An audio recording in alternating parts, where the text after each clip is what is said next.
เป็นกำลังใจให้ประตูวันไซกับแม่ตู้ปานเนาะทั้งสองเพิ่นพี่น้องเอ้ยก็อยู่ใกล้ๆกันกับเพื่อนน้องเตและเพื่อนบ้านมีหยังก็เพิ่งพาใช้กันได้มาอยู่ใกล้กันนะลูกหลานก็ได้เด้อมีหยังก็บอกเขาอะไรก็ได้เขาพิดก็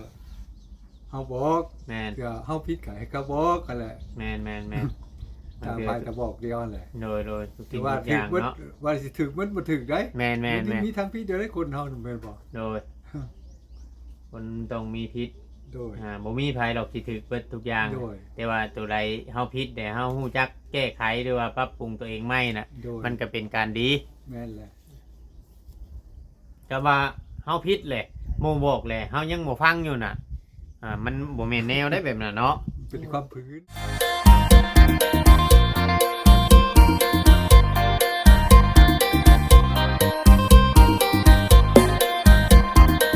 พี่น้องเนาะเปิดภาพมาเดี๋ยวจะเข้าไปหาทางในตู้ปันลุงมันไส้ก่อนพี่น้องเนาะเพิ่นขอพากระจาดขอน้ำเบาเวียงกับขอเหมือนนะขอน้ำเบาดีอีกต่ออีกก็เลยมาเบิ่งเนาะพี่น้องเพิ่นว่าเพิ่นบ่ได้นอนเฮือนหัวแห้งเพิ่นว่าแต่ก่อนน่ะเล่าสิอันนั้นนะมันยังคือจุไฟจุยังอันนี้เฮ็ดกินบ่เอาคือมาหนึ่งข่าวตอนนี้บายดีเด้อ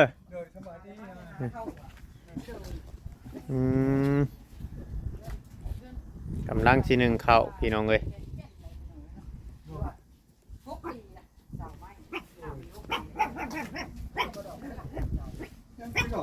นั่นเป็นพาไม่เหี้ยแล้วไปตอนอ๋อพาไม่เหี้ยขาดภาษาเล่าห้องกับฟ้ามีอ่ะฟ้าตาไทยว่าเมียผากระจาดผากระจาดแม่นผากระจาดเป็นเว้านะเมื่อเช้านี่ข่อยคือเห็นอยู่หน้าทรายพุ่นชุมเจ้าแม่นขน้อยชุกให้พวกขน้อยชุกมาบ่เวียนเอ้ยแต่ขอเข่าอยู่หน้าทรายพุ่นบ่แม่นได้ขอเข่าอ๋อได้จากโลน่ะได้ประมาณบางประมาณ5 โลนี่แหละตัวโอ้ประมาณ5 โลโดย5 โลก็กินไปก็จักสิได้จักมื้ออีกแล้วต่อโดยเมื่อยบ่ปะครับเมื่อยเลยหิวดอกใหญ่อ๋อโดยแต่ละมื้อนี่ต้องได้ไปขอบ่แม่นเขาว่ามีกินแล้วก็บ่ได้ไปบ่ได้ไปกับผู้มื้ออ๋อบางเป็นบางมื้อเนาะถ้ามื้อใดมีกินแล้วก็บ่ได้ไปได้ไปหาเก็บปองก็ตายเห็นได้แล้วได้แต่เทื่อเฮ้ยเทื่อ10,000 15,000 20,000นั่นแหละบ่พอสิเป็นถึงเป็นฮ้อนยาเอ้ยบ่ค่อยสิพอจะบ่ค่อยสิลายเนาะแม่นบ่พอสิว่าโดนหลายไปมากเดี๋ยวเบาลี่สิถามก่อนก็คือหลังจากที่ผ่านมา5 6 7 ปีแล้วได้พี่น้องเอ้ยที่ว่าเบาลี่ได้สร้างเรือนหลังนี้ให้กับผู้รักผู้ใหญ่แล้วเพิ่นสร้างให้ก็ผามันดอกบ่หรือบ่ได้แม่นผาดอกใหญ่ตัวนี้แนวอื่นน่ะยังปกติแม่นติแต่ผาไปแล้วผานั่นเหี่ยวเบิดผาน่ะสมมุติว่าคำว่าก็แม่ว่าเฮาตอนมันคู่ขึ้นโดยผาน่ะเดี๋ยวนี้สมมุติว่าคำว่ามีผู้ซื้อผาให้นี่เจ้าเฮ็ดได้บ่ซื้อให้บ่แม่นบางเทื่อก็วานหมู่แล้วเฮ็ดหรือว่าสามารถแบบว่าโดยอันบอกลูกบอกหลานบอกคนที่เคยมาเฮ็ดช่วยได้บ่เฮ็ดเองได้บ่ขนาดเนาะแม่นเพราะว่าบ่ได้ได้รังเทื่อที่มีผู้รักผู้ใหญ่เพิ่นเห็นเนาะเพิ่นอยากช่วยหรือว่าเพิ่นอยากซื้อผ้ากระจาดให้แบบนี้นะโดยก็ต้องถามเบิ่งโดยเอาบ่สร้างคนเฮาบุญไผบุญมันได้โดยก็ว่าใส่เงินปัญหานี่ก็มันบ่พอเป็นนี่แหละที่ตายบ่สิคุ้มบ่ง่ายๆซะเนาะขนาดนั้นเฮาหาแต่ละมื้อนี่ซื้อเกลือกินก็ทั้งยากแล้วซื้อข้าวกินนี่ก็ยังยากเนาะโดยลำบากหลายแต่ว่ามันแบบว่าพายุเข้าแล้วลมมันพัดเขาเนาะแม่นอันเบาเฮือนครัวขน้อยก็หัวคือกันยายหัวบ่ได้เฮือนครัวน่ะอยู่กับได้ดังไฟตกได้ตัวนี้หมดแล้วพอดีจักแฟนบ่เบิ่งคือนักคุยเด้อ1 2 3นั่นเป็นอะไร4 แผ่น4 แผ่นเบิด4โดย4 แผ่นแล้ว อืม ก็เลยเอาผ้าข้างมันฝนตกแห้งเลยก็นอนอยู่บ่ได้ โอ้มีดอกไผ่พร้อมในโมเมนต์ดอกไผ่บ่ โอ้ยใช่ มันขาดเนาะสังกะสีมันขาดสังกะสีมันขาดเอาหัวไปเลยแถวนี้กะ โอ้ย โดยผมมีบ่อยู่บ่เวียงเอ้ยลุงดังไฟกันยากน้องน่ะ เจ้าหลังไฟอยู่นี่บ่ตะกี้ โด นะ ย รายงานล โอ้ ง มั คน น เพิ่งแห้งเด้ เห็นเหรอหน่อยนี่เข้ามื้อเช้าได้สักนิดแล้วนี่ อ๋อ มันได้น้อยๆ ไปคอมื้อเช้านี่เนาะ โด โด ย ย สิประมาณจักโลประมาณนั้นโอ้ย 5 โล 6 โลอยู่นะ5 โลประมาณนี้แหละ โดยเข้ามื้อเช้านี่ เอายังไปคอลาล่านี่บ่ เอาอย่า ก็ต้อง นะ เอาใจนางอันยัง โอ้ เอาใจนางบนบ่เวียงเห็นนั่นแล้ว อืม กันยังเหลือมาอีกเพิ่นจะนั่งกันเลย อืม มันเพิ่นว่าเพิ่นมีว่ะ ดังบนก็เขาเจ้ามีอยู่เขาเจ้าเลยอันบ่ได้เอาน้ โดย แต่ว่าอยู่แบบพอเพียงแล้วเนาะ โดย ไม่ใช่ว่าจะได้ทอดพาพี่น้องเนาะ โดย FC แต่ว่าคืออีดูผู้เฒ่าเนาะ แม่นไหม จักปีเลยลุงเจ้าฮะ อายุหัวโยเกิดตั้งแต่61เดือนที่ก็2026มันก็จุเติบนึงกันแล้วใหญ่60ปลายปีบ่70พุ่นแล้ว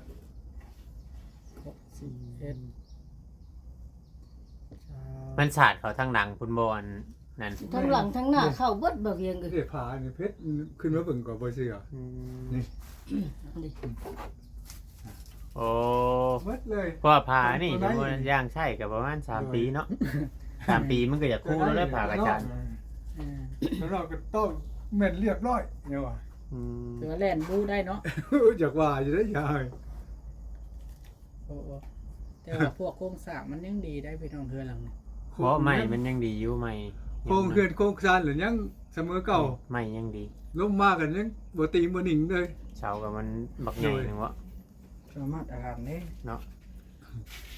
แต่กี้เฮ็ดเทือนทำนี่มิตรพันธ์เดียวนะมิตรพันธ์เหรียญฮะทางสร้างทางหยัง อืม นุกของถือเด้บ่เวียง เนาะ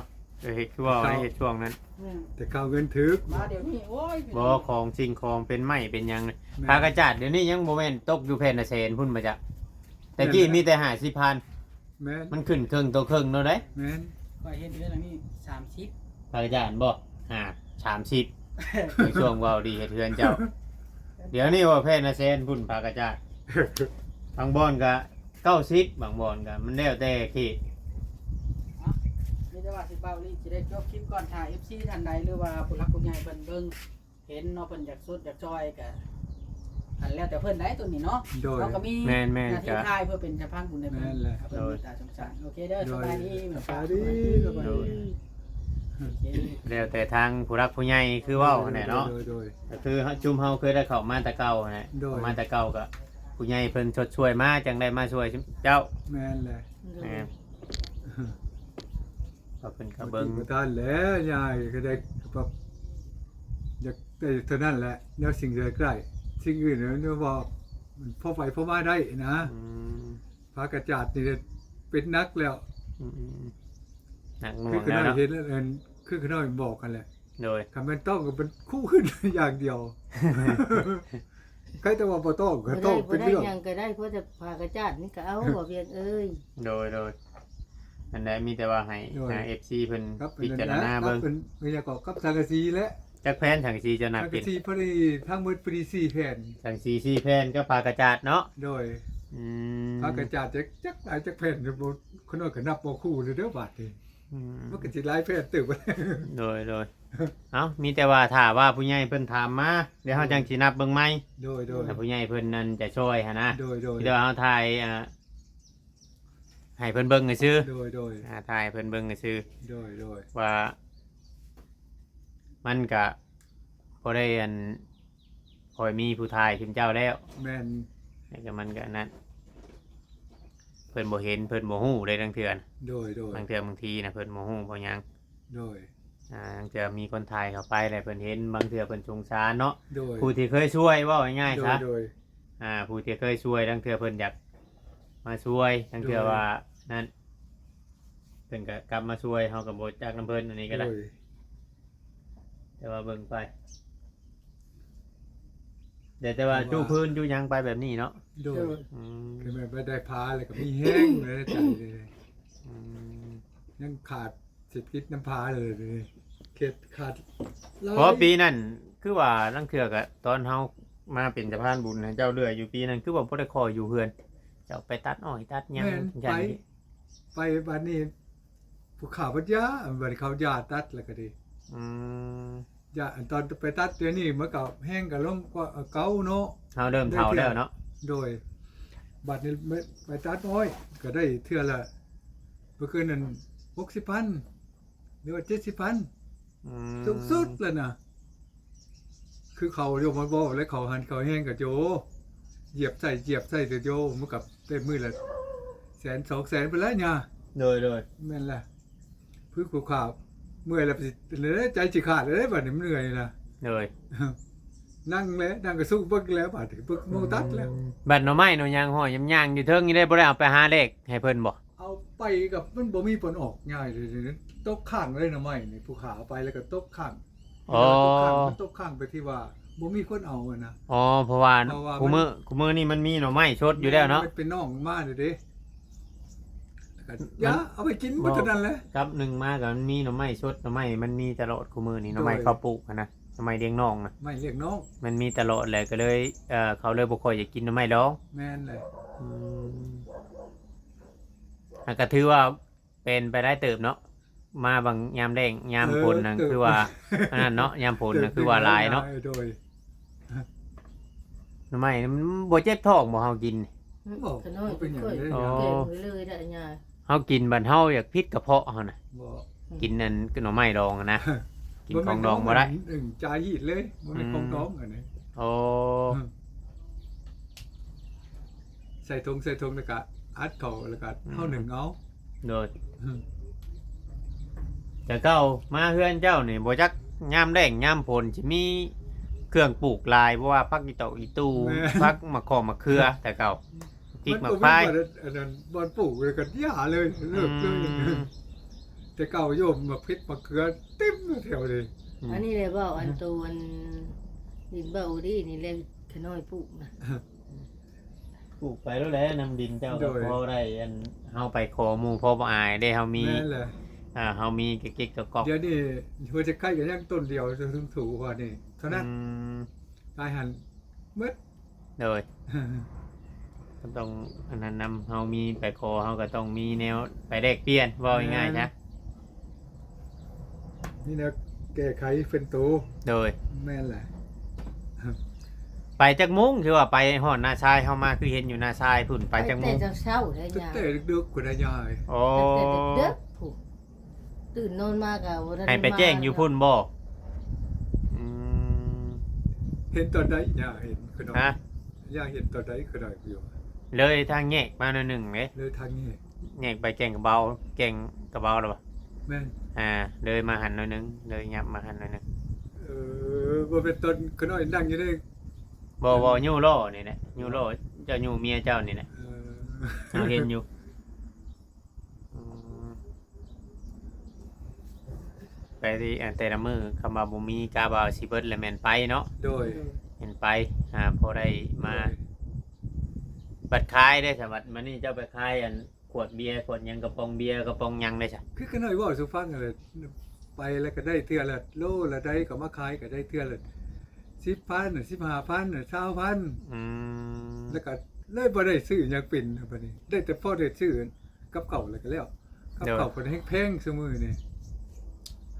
บ่แม่นว่าเว้าใส่อาญาดอกเงิน50,000บ่กล้าลงตลาดซุมื้อนี่ แม่น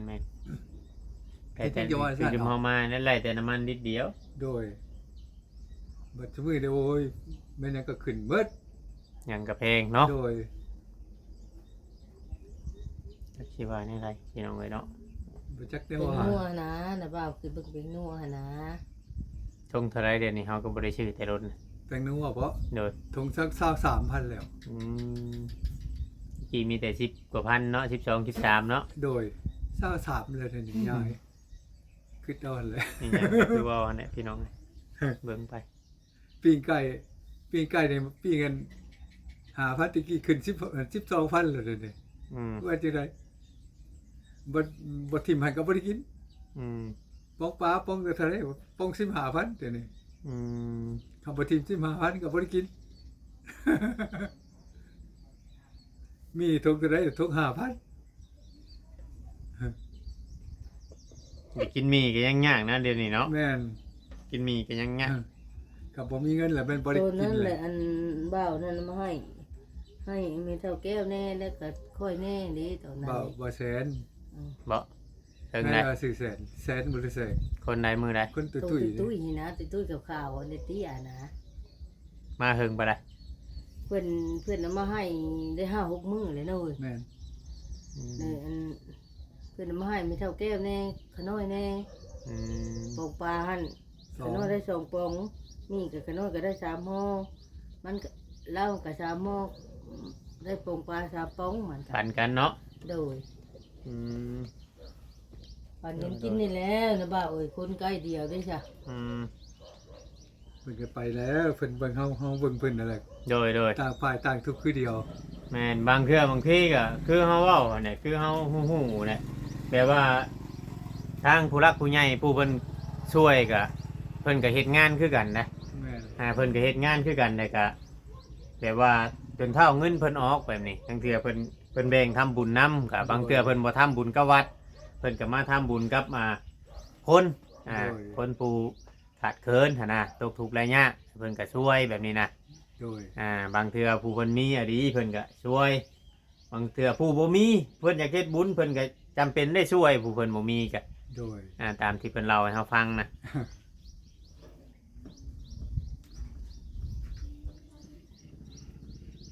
พอมือถูมือตาได้เฮือนนี่ดีเลยครับบ่อนอยู่ โดย นั่นแหละพอมีแห้งตัวนี้ อืม แล้วมันขาดเคินตัวนี้บ่อนเว้านั่นแหละ โดย เคินไปอีกก็ขับฝนบ่ตกมากก็บ่เป็นหยังเวลาฝนตกก็แล้วโอ้โหย โดย อยากให้มาเห็นตอนฝนตกใหญ่จัก ฝนตกงานขน้อยเล่นลงไปอันรีอยู่ห้องน้ำผู้คืนวานนี่ อืม ว่ามันคือสิว่าโพดบ่ได้ ผัว จะ ว่า เพิ่ เฮ้ย น เฮ้ย ลี่โหงน้ำ ลงได้ว่ะได้ดิหักแต่มันบ่เพื่อนแต่มันบ่หยังแต่มันพระเข้าทางนั้นพระเข้าทางนี้บ่เวียงเลย อืม โอ้ยบ่เป็นดอกเฮ้ย มันลมเลยมันลม โดย ขนาดเพื่อนเฮาเมื่อวานนี่บ่เคยหัวยังมันลมโดด ยังหัวเมื่อวาน ลบมันละตีเขา ตีเขาข้างนั้น ข้างนี้ ตีเข้าเบิด2เลยได้เบิด3 บัดนี้คุมื้อนี่น่ะพากันนอนอยู่ในบ่ โดย พากันนอน2มื้อ3 อ๋อตะกี้คือว่าเห็นนอนอยู่ โดย ในอยู่นอกนี้ อ๋อ มันเป็นอะไรนี่มันทนแห้งเลยก็รีบเข้าไปได้ อืม กอบญาติเลยญาติไปญาติมาเดี๋ยวสิตายซะ ผ้าพิงมัน มีแต่ว่าคำว่าเป็นไปได้ในแม่นว่าอันอยากไล่ผากระจาดเนาะกับสังกะสีจักสีแผ่นบ่จะบ่ โดย มาใช้เนาะ โดย พอได้อันนั้น พอได้บรรอยู่แล้ว โด ยัง ยโดย ดีกว่าสิเป็นหัวจะลงมาก็จุก โดย หัวไปหัวมาก็คือว่าแล้วเปียก มีแต่ว่าให้ FC พิจารณาเบิ่งเด้อพี่น้องเนาะผู้รักผู้ใหญ่เพิ่นพิจารณาเบิ่งจังใดก็เป็นกำลังใจให้ประตูวันไซกับแม่ตู้ปานเนาะ โดย ทั้งสองเพิ่นพี่น้องเอ้ยก็อยู่ใกล้ๆกันกับเพื่อนน้องเตแหละเพื่อนบ้านมีหยังก็เพิ่งพาใช้กันได้มาอยู่ใกล้กันนะลูกหลานก็ได้เด้อมีหยังก็บอกเขาอะไรก็ได้ เขาพิดก็เฮาบอก แม่น ก็เฮาพิดก็ให้เขาบอกกันแหละ แม่น ตามไปก็บอกเดียวนั่นแหละ โดยทุก แต่ สิ่ง ว่า ทุกอ ถึก ย่าง มัน เนาะ ว่าสิถึกมันบ่ถึกได้ แม่น มีทางพิษเดียวได้คนเฮานั่นแม่นบ่ โดยคนต้องมีพิษ โดย บ่มีภัยหรอกที่ถือเบิดทุกอย่าง โดย แต่ว่าตัวใดเฮาพิษแต่เฮาฮู้จักแก้ไขหรือว่าปรับปรุงตัวเองไม่น่ะ โดย มันก็เป็นการดี แม่นแหละ ก็ว่าเฮาพิษแหละโมบอกแหละเฮายังบ่ฟังอยู่น่ะมันบ่แม่นแนวได้แบบนั้นเนาะ เป็นความพื้น แม่นความพื้นไปแล้วแบบนั้น โอเคเด้อสาธุเด้อ โดย อยู่ดีไม่แห้งสบายดี โดย พี่น้องเนาะมีแต่ว่าถ่ายให้พ่อแม่พี่น้อง FC เบิ่งพี่น้องเนาะ โดยโดย ตั้งแต่ว่ามีทางผู้รักผู้ใหญ่อยากช่วยเพิ่นในเรื่องรังคงรังคาในเรื่องเงินภากระจาดพี่น้องเนาะอย่างไรก็เบิ่งชมไปนำกัน ตะกี้ตะกอนเฮามานี่เราก็สิปลูกหันปลูกนี่เบิดแถวนี้พี่น้องปลูกผักปลูกหญ้าเต็มอยู่วันนี้แหละเราบ่ได้เฮ็ดแล้วพี่น้องเนาะเอาเวียงก็เคยเข้ามาอันเป็นสะพานบุญให้เพิ่นเดือยอยู่ในปีก่อนๆพุ่นเนาะพี่น้องเนาะในเรื่องเขาเรื่องน้ำนี่แหละพี่น้องในเรื่องเอาเงินเอาคำให้เพิ่นใช้เนาะพี่น้องเนาะแต่ก็บ่ได้เข้ามาเลยบัดนี้เนาะเฮากับมาตามทางผู้รับผู้ใหญ่เพิ่นคือกันพี่น้องเอ้ยแต่ก่อนกันเนาะแล้วคลิปนี้ก็สิดำลาพ่อแม่พี่น้องไปแล้วพี่น้องเอ้ยขอกล่าวคำว่าสบายดีเนาะ